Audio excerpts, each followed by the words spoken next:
최근 몇 달 동안 스테이블 코인 관련주가 계속 오르고 있어요. 그런데 스테이블 코인이 정확히 뭔지, 왜 지금 중요해지고 있는지 아셔야 합니다. 더 흥미로운 건 지금 은행이나 카드사, 플랫폼들이 스테이블 코인 이름을 선점하려고 상표 출원 경쟁을 벌이고 있다는 거예요. 과연 이 상표 경쟁 뒤에 숨겨진 진짜 이유는 뭘까요?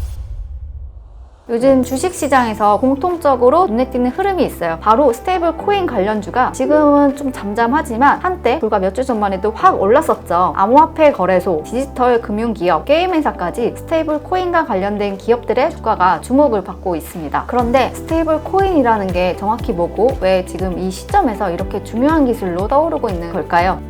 스테이블 코인이란 말 그대로 안정된 코인입니다. 우리가 알고 있는 비트코인이나 이더리움은 가격이 수시로 오르내리는 변동성이 크죠. 그런데 스테이블 코인은 달러, 원화 같은 법정 화폐와 1:1 비율로 연동되도록 설계된 디지털 자산입니다. 쉽게 말해서 디지털 세상 속에서 쓸 수 있는 달러, 원화 같은 화폐라고 보면 됩니다. 스테이블 코인은 현재 디파이, 게임 보상, 포인트나 마일리지 대체, 크리에이터 후원 등 다양한 분야에서 이미 사용되고 있어요. 하지만 앞으로 제도권으로 본격적으로 도입이 된다면 가장 많이 활용되는 분야는 바로 결제와 해외 송금이 될 거라고 하네요. 복잡한 환전 과정 없이 실시간으로 빠르게 결제하고 송금하는 시대가 열리는 거죠.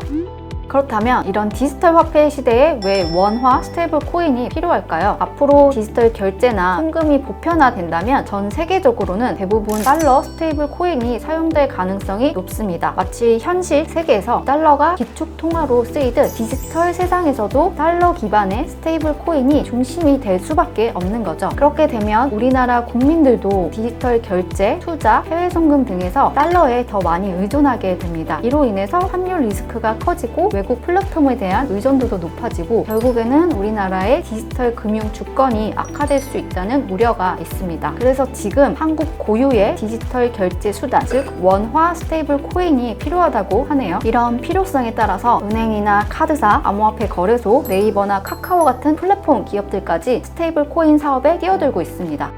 그런데 여기서 이런 궁금증이 생기죠. 우리나라 돈은 전부 한국은행이 발행을 하는데 그럼 한국은행이 원화 스테이블 코인을 만들면 되는 거 아니야? 라고 생각할 수 있어요. 차이가 있습니다. 한국은행 같은 중앙은행이 발행하는 디지털 화폐는 CBDC, 즉 중앙은행 디지털 화폐라고 하는데 국가가 책임을 지고 발행하는 공식적인 디지털 돈이에요. 반면에 스테이블 코인은 법정 화폐와 연동이 되는 것이지 법정 화폐 자체는 아닙니다. 우리가 쓰는 포인트나 마일리지가 돈으로 환산이 될 수는 있지만 돈 자체는 아니잖아요. 비슷한 개념이에요. 그럼 발행처만 다른 건가 라고 생각할 수 있지만 가장 큰 차이점은 CBDC는 국가에서 발행하는 거니까 돈의 흐름을 추적할 수 있다는 점이에요. 반대로 스테이블 코인은 익명성이 강하고 정부 통제 밖에서 움직이기 쉬운 구조라서 자금 은닉이나 불법 거래에 악용될 가능성도 있다고 합니다. 정리하면 CBDC는 국가가 발행하고 추적 가능한 법정 디지털 화폐, 그리고 스테이블 코인은 민간기관이 발행하고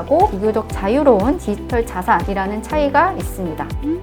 스테이블 코인 관련해서 상표 출원도 최근에 많았어요. 뉴스에서 스테이블 코인만 검색해도 어디서 상표 출원했다는 기사가 많이 나오고 있죠. 우선 토스가 제일 많이 상표 출원을 했다고 합니다. 토스와 토스뱅크 묶어서 보면 한 49건 정도 출원을 했고 KRWV, TKRW, KRVV, K뱅크는 KRW, KST, KRW, KBK, 우리은행은 CKRW, 네이버는 RWZ, NWON, 카카오는 KRW, KP. 정말 많네요. 이 중에서 되는 거 있는 것 같은데 여기서 좀 공통점 찾으셨나요? 바로 KRW를 대부분 가지고 있다는 거죠. KRW는 한국의 원화 통화 코드인데 많은 원화 스테이블 코인 이름에 KRW 이름이 있는 것은 사용자 입장에서 이거는 원화랑 연동되는 코인이구나 하고 직관적으로 이해를 할 수 있고 통화 코드 자체가 안정감과 신뢰감을 주는 거겠죠. 다만 KRW 단독으로는 상표 등록이 안 되기 때문에 KRW 양쪽에 다른 구성을 붙여서 출원을 하고 있습니다. 스테이블 코인도 결국 하나의 서비스, 상품이잖아요. 그래서 이렇게 상표 등록을 해두는 것은 단순한 이름 보호를 넘어서 전략적인 의미가 있어요. 금융 서비스에서 상표는 곧 신뢰의 상징인데 특히 스테이블 코인처럼 안정성이 핵심 가치인 서비스에서는 더욱 그렇겠죠. 사용자들이 스테이블 코인을 이용할 때 일관되고 안정적인 브랜드 이미지가 중요한 판단 기준이 되는 거예요. 그리고 그 이름을 나만 쓸 수 있도록 법적으로 보호를 받을 수 있고요. 지금은 원화 스테이블 코인 시장이 형성 단계라서 기억하기 사용하기 쉽고 직관적인 이름을 먼저 확보하는 게 향후의 시장 지배력과 직결될 수 있습니다. 그래서 상표 등록을 통해서 신뢰도 확보와 시장 선점, 이 두 마리 토끼를 잡으려는 전략인 거죠. 스테이블 코인 이름을 상표권 없이 사용을 하면 다른 사람의 상표 침해가 될 수 있고, 그래서 이름을 바꿔야 할 수도 있습니다. 스테이블 코인은 신뢰도가 중요한데 이름이 자주 바뀌면 사용하기가 꺼려지겠죠. 스테이블 코인이 수익성이 있는 사업 모델은 아니라고 해요. 그러니까 그동안 주식이 많이 오른 이유가 과한 기대감으로 보는 견해도 많습니다. 이 분야는 아직 계속 이야기가 많이 나오고 있는 분야라서 제가 미처 확인하지 못한 내용이 있을 수가 있어요. 제가 보완해야 되거나 틀린 부분이 있다면 댓글로 알려주시면 감사하겠습니다. 다음 시간에도 지식재산 이야기로 찾아뵙겠습니다. 감사합니다.